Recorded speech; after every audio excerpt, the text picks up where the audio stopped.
Well, hi guys, welcome back to my channel. If you are new here, my name is Laura, and on this channel I do book reviews. So, in today's video, I will be kind of discussing A Discovery of Witches by Deborah Harkness. I absolutely love this book. I did give it a 4 out of 5 star rating, and so, like I said, absolutely loved it. I'm sure that y'all all know what this book is about and what this series is about, so I'll kind of just in case for those who don't know what this book is about, I'll just briefly read the back and then move on from there. So, deep in the heart of Oxford's Bodleian Library, Diana Bishop, a young scholar and the descendant of witches, unearths an enchanted alchemical manuscript wanting nothing to do with sorcery. Wanting nothing to do with sorcery, she banishes the book to the stacks.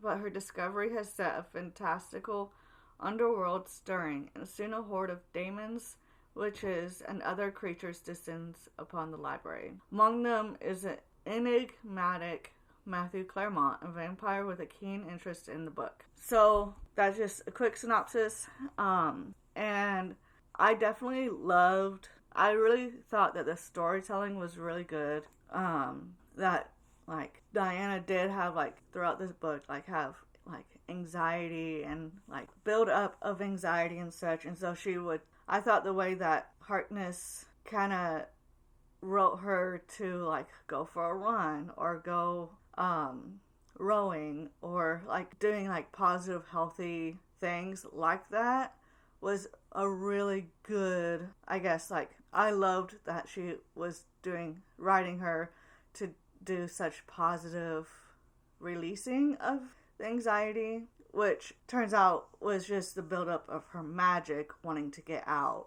But I thought that just her writing Diana doing all those things was, refreshing, because I know a lot of people who would go do drinking or not so nice things to release their anxiety. And so that definitely was something that I loved about just how she was dealing with her own anxiety and trauma and stuff like that. I will say I was not a fan of just how fast her and Matthew, the vampire, just got together and pretty much became romantically involved in the span of from what I gathered, about 2 months. I understand that a lot of people have found their, you can say, soulmates or their one or whatever you want to call it in that time frame before. Some people may think that's relatively a decent amount of time, but I thought it was fast. But having 2 months for some people may be a good amount of time. 2 months may be fast for others. 2 months to me is super fast.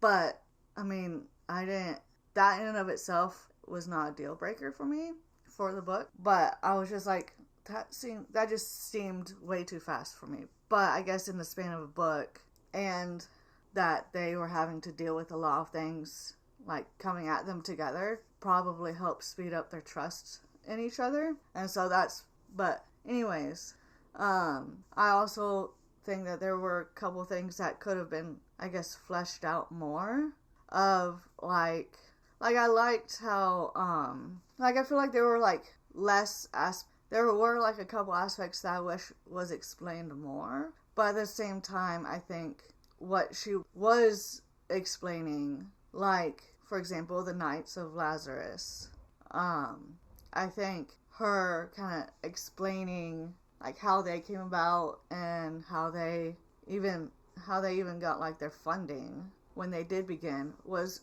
really cool to me.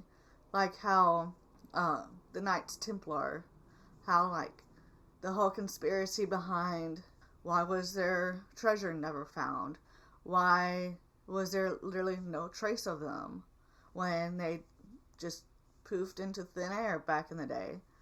And just the way that she used that concept of them just vanishing and just melting, and using that as an explanation as to how the Knights of Lazarus got all their funding and their foothold in the time period that they did, and using the Knights Templar as like the, I guess, I don't want to use the word catalyst, but that's kind of the best word I can think of like the Knights of Lazarus got all their money, all their funding, all their everything from Knights Templar.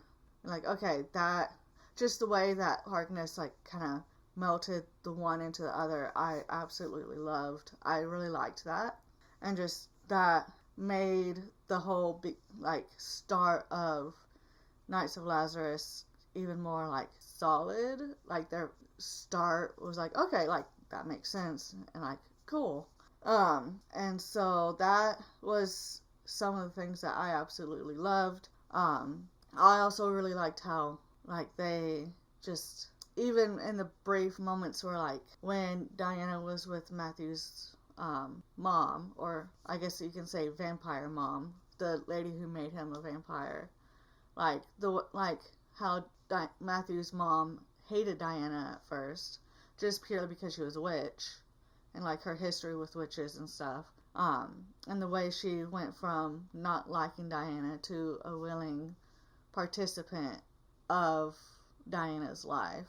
Like, I loved how like smooth that was, and how like they didn't avoid the hard conversations of like, okay, you don't like me and who I am, but I'm willing to try and have a relationship with you, kind of thing, because of how much she loved, or both of them loved Matthew. And so I think that was a great like common ground that they were willing to do.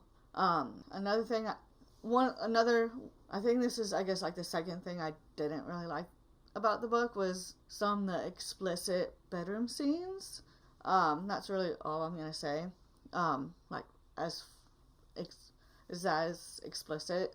I just, like, I understand Diana wanted to consummate the marriage and like do that whole like ceremony or whatever you want to say, call it, but like Matthew not wanting to do it quite yet, and like he kept telling her it's not the right time, we need to wait for the right time to consummate the marriage and stuff of that nature. And that what they did do was Matthew compromising with her, and I understand that, but like the fact that it was explicitly like detail, not like full on detail, but enough detail to where it made me kind of uncomfortable. Of like, why is this necessary for storytelling? You could just been like, oh, this, in like 2 sentences, versus the like two paragraphs worth of stuff. Like whenever it was brought up, there was like 2 full paragraphs about it, or like a paragraph and a half of each instance. I'm like, that's not really necessary. And so I will say that is one. The first one was about when they went to Matthew's home in France, about halfway through, I think, the book, or 3/4 about just over halfway through the book, and then the second one was kind of closer to the end-ish. So if you do read this book, kind of just know that there is 2 explicit scenes in there. So outside of those like couple things that I'm not really the biggest fan of, I think overall Discovery of Witches was very good. I will for sure reread it, because I feel like there were a couple things that I probably missed. But I think also having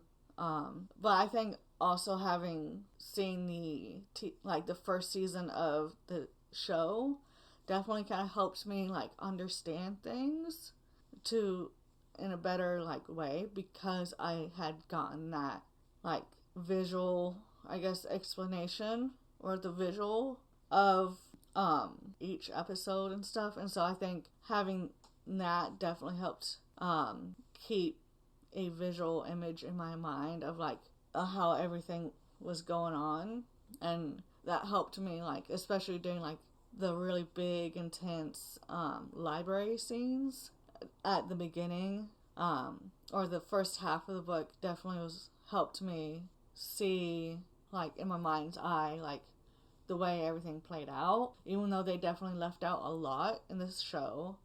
I think that helped me kind of see and, like, kind of understand the book more.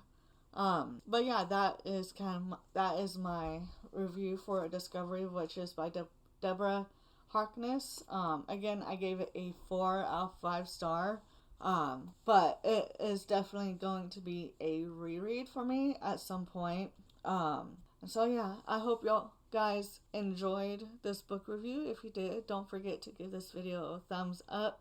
And if you have read this book, please leave a comment down below and let me know what you thought of it. And if you even watched the show, I would love to also talk about that down below. But if you want to make sure to be notified for any future videos that I upload, don't forget to hit the subscribe button and the bell notification so that you'll be notified. And yeah, I hope you guys have a wonderful day, evening, night, wherever you are when you're watching this. And I will see you guys next time. Bye.